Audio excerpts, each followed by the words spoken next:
Hello जी, अस्सलाम वालेकुम and welcome back to my channel. I hope कि आप सभी लोग बिल्कुल ठीक होंगे, खैरियत से होंगे। मैं भी बिल्कुल ठीक हूँ और एज़ यूजुअल आप सभी लोगों की तरह से घर के कामों में बिज़ी हूँ।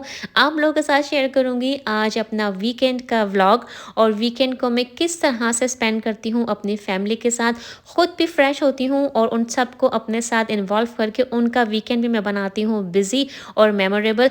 बहुत आसान है, छोटी-छोटी सी चीज़ों को हमें पहले से प्लान करना होता है, वरना अगर हाउस मेकर्स इन छोटी-छोटी सी चीज़ों का ख़्याल ना रखें तो हमारे जो वीकेंड है वो भी बहुत ज़्यादा बोरिंग सो हो और वही घर के काम हो, वही घर की रूटीन हो।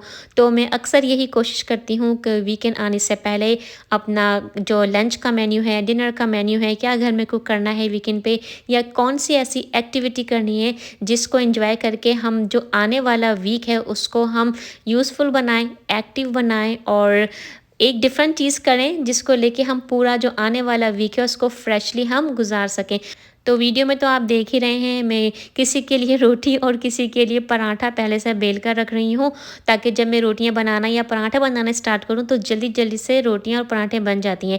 ये मेरी सास की ट्रिप है, वो जब भी रोटियां बनाती थी तो वो इसी तरह से पहले से ना रोटी को या पराठे को बेल के रख लिया करती थी और जल्दी जल्दी से पराठे या रोटी आराम से बन जाती थी। आप लोग के साथ क्विक सी रेसिपी भी शेयर करूँगी, इसे खागीना कहते हैं। बहुत सिंपल सी रेसिपी है।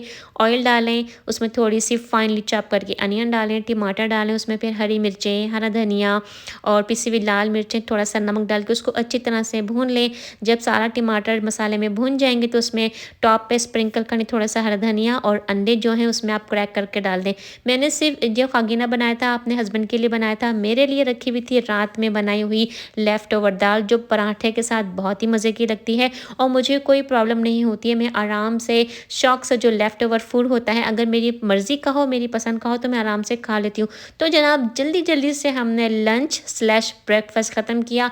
घर को किया मैंने क्लीन। जैसे आप लोगों को मालूम है मैं अपनी सारी क्लीनिंग रात में करके सोती हूँ, ख़ासकर जब वीकेंड हो, आई मीन फ्राइडे नाइट को मैं घर ज़्यादा डीप क्लीन करती हूँ, क्योंकि मुझे पता होता है अगले दिन या तो फिर संडे को मुझे बाहर जाना है तो घर पूरा क्लीन हो, तो बस जल्दी से खाना बनाना होता है, किचन क्लीन करना होता है, खुद को रेडी करना होता है और जनाब हम यहाँ पे पहुँच गए हैं रास्ते में। तो यही होती है मेरी वीकेंड की रूटीन। इसी तरह से मैं अपना वीकेंड प्लान करती हूँ। आज मैं आपको लेके जा रही हूँ एक बहुत ही खूबसूरत सी, बहुत ही मशहूर वर्ल्ड फेमस जगह है जिसका नाम है गोल्डन गेट ब्रिज। ये खुद जगह मुझे बहुत ज़्यादा पसंद है।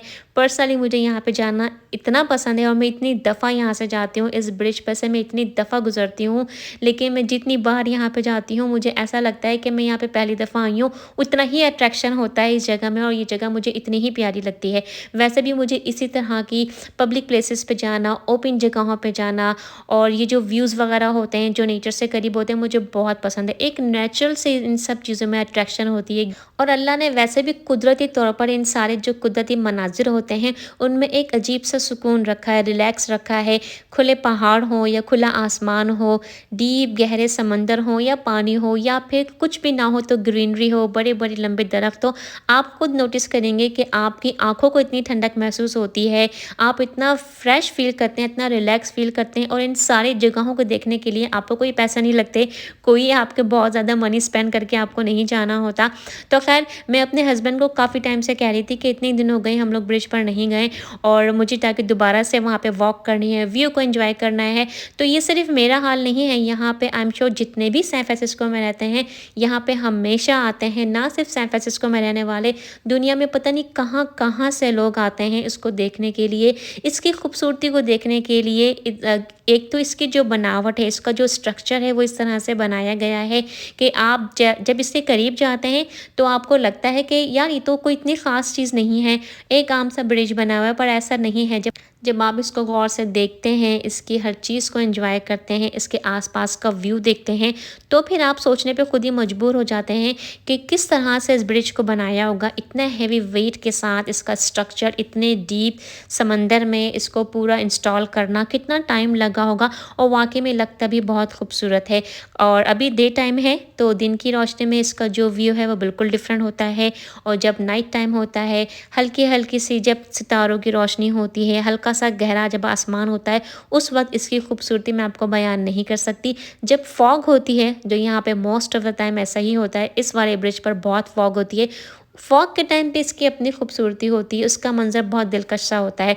गर्ज़ ये है कि बहुत खूबसूरत जगह है और बहुत सारे लोग इसको पता नहीं कहाँ-कहाँ से, कितनी दूर-दूर से इसको देखने के लिए आते हैं।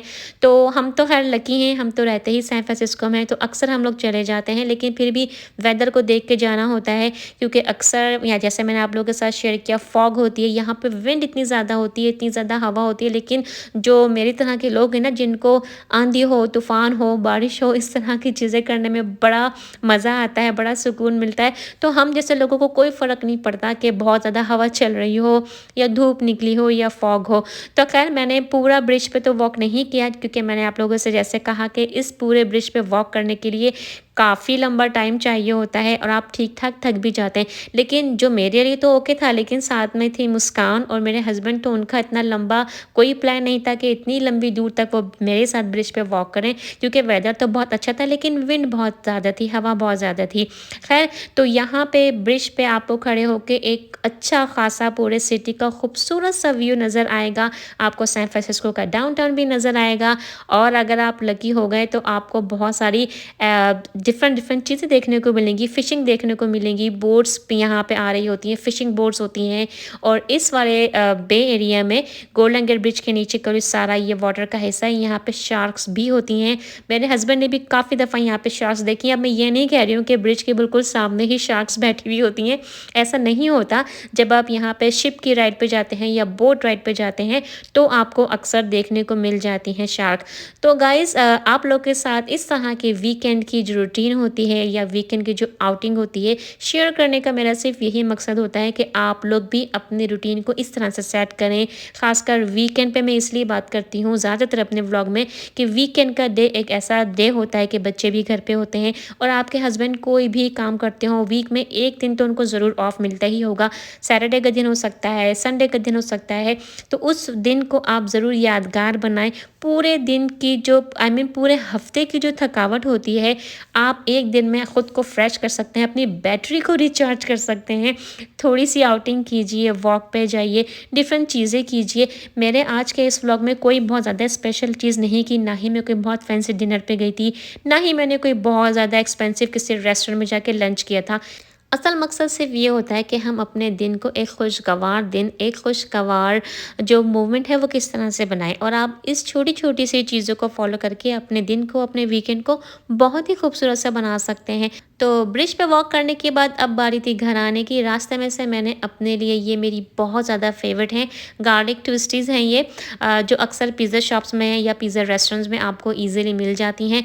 तो लंच करने का किसी का भी मूड नहीं था, क्योंकि हम लोगों ने ब्रेकफ़ास्ट और लंच जो है वो काफ़ी देर से ही किया था। बस हमने यहाँ से ये ब्रेड पिक की थी, फिर मैं घर पे आई थी, नमाज़ अदा करी थी, फ्रेश वगैरह होने के बाद अब मैं दोबारा यहाँ पे तैयारी करी थी डिनर बनाने की।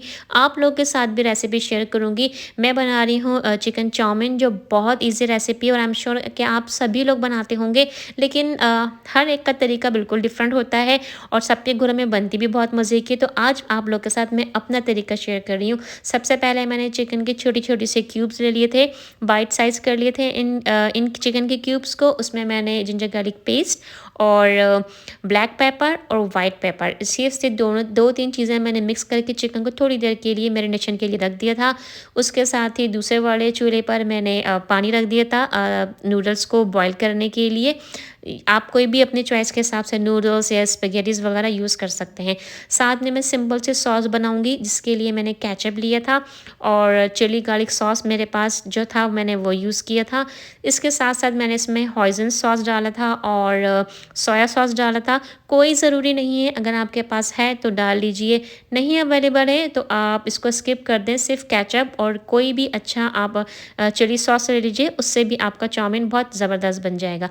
इसके साथ-साथ मैंने इसमें डाली थी white paper, black pepper, soya sauce और थोड़ा-सा पानी डाल के इसको अच्छे सा मिक्स कर लिया था।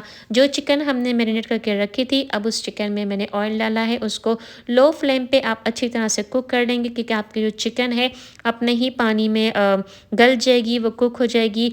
यहाँ पे साथ-साथ जो चाउमीन के जो नूडल्स थे, मैं उसको भी यहाँ पे कुक करी हूँ। अच्छा, नूडल्स की जो इंस्ट्रक्शंस होती हैं वो आप अपने बॉक्स में या जो भी आप पैकेट के नूडल्स या किसी तरह की भी हुए जो आप नूडल्स यूज़ कर रहे हैं वो आप देख लीजिएगा कि उस पे इंस्ट्रक्शन क्या है। लेकिन हमेशा चेक कर लिया कीजिए, क्योंकि समटाइम्स बॉक्स पर जो टाइमिंग लिखी होती है वो इनफ नहीं होती है। तो मैं 1-2 मिनट थोड़ा-सा उसको ज़्यादा ही कुक कर लेती हूँ, लेकिन बहुत ज़्यादा सॉफ्ट भी नहीं करना है। नूडल्स हमेशा किसी भी शेप के हों, परफेक्टली कुक होने चाहिए। अगर आप बहुत ज़्यादा कुक कर देंगे तो वो बहुत ज़्यादा सॉफ्ट हो जाएँगे। तो जनाब यहाँ पे चिकन जब अच्छी तरह से ग्रिल हो गई थी, कुक हो गई थी, तो मैंने यहाँ पे सिर्फ़ 2 वेजिटेबल्स ऐड की हैं। बेल पेपर्स मैंने डाली हैं, शिमला मिर्चें, एक ग्रीन कलर की थी, एक रेड कलर की थी। उसको मैंने नॉर्मली कट कर लिया था और फिर उसको मैंने चिकन के साथ हल्का सा फ्राई कर लिया। अच्छा, नूडल्स यहाँ पे कुक हो चुके थे। अब जब मैंने नूडल्स इस पैन में डाले तो नूडल्स ज़्यादा थे और पैन मेरा छोटा था, तो फिर मैंने यहाँ पर उसको बड़े वाले पैन में शिफ्ट कर रही हूँ। अब थोड़ा-सा ऑयल मैंने ड्रिज़ल कर दिया था और अब हम फ्लेम कर देंगे हाई। हाई फ्लेम पे इन सारी चीज़ों को हम अच्छी तरह से कुक कर लेंगे, सौटे कर लेंगे, क्योंकि कुक तो हमें नहीं करना है, सारी चीज़ें ऑलरेडी कुक हो चुकी हैं। सौटे करेंगे इस स्टेज पे और जो सॉस हमने बना के रखा था उसको एक दफ़ा अच्छी तरीके से मिक्स कर लेंगे। अगर आपको लगे कि थोड़ा-सा थिक है तो आप इसमें वाटर ऐड कर सकते हैं। तो बस इस सॉस को डालेंगे स्पैघेटिस के ऊपर और फिर दोबारा से हम इसको अच्छी तरह से टॉस कर लेंगे। हल्का-सा इसको एक मिक्स कर लेंगे और बस बहुत मज़ेदार से आपके यम्मी से नूडल्स तैयार हैं, चाउमीन आपका तैयार है। अच्छा देखें, यहाँ पे मैंने सिंपल सी रेसिपी शेयर की है चाउमीन की, क्योंकि मेरे बच्चों को इतनी ज़्यादा वेजिटेबल्स नहीं पसंद। लेकिन कभी-कभार मैं बहुत सारी वेजिटेबल्स भी ऐड करके बनाती हूँ, ये आपकी अपनी चॉइस है। ज़रूरी नहीं है कि आप बहुत सारी वेजिटेबल्स डाल के या सारी वेजिटेबल्स डाल के चाउमीन बनाएँ। कोई कोई इतना इम्पोर्टेंट नहीं है, किसी किताब में नहीं लिखा है। आप वो चीज़ बनाएँ जो आपकी फैमिली में शौक से खाई जाती है। यही रीज़न है जो मैं आप लोगों के साथ ये सिंपल सी रेसिपी शेयर कर रही हूँ। सिंपल चीज़ें भी समटाइम्स बहुत मज़े की बनती हैं। ज़रूरी नहीं है कि हमारे पास सारी चीज़ें होंगी तो हम वो चीज़ बनाएँगे। तो ये थे मेरी स्पैघेटी की या चाउमीन की रेसिपी। आप लोग ट्राई कीजिएगा और अच्छी बनी तो कमेंट बॉक्स में मुझे ज़रूर बताइएगा। आज का व्लॉग आपको कैसा लगा और वीडियो पसंद आई हो, गोल्डन गेट ब्रिज पसंद आया हो, वीकेंड की रूटीन पसंद आई हो, तो ज़रूर मुझे कमेंट बॉक्स में मेंशन कीजिएगा। और चैनल पर नए हैं और आपको मेरी वीडियोस अच्छी भी लग रही हैं गाइस, तो चैनल को सब्सक्राइब ज़रूर कीजिए। अपना बहुत ज़्यादा ख्याल रखें। नेक्स्ट व्लॉग में लोग अच्छे से नए कंटेंट में आप सभी लोगों से बहुत जल्द मुलाकात होगी। अल्लाह हाफ़िज़।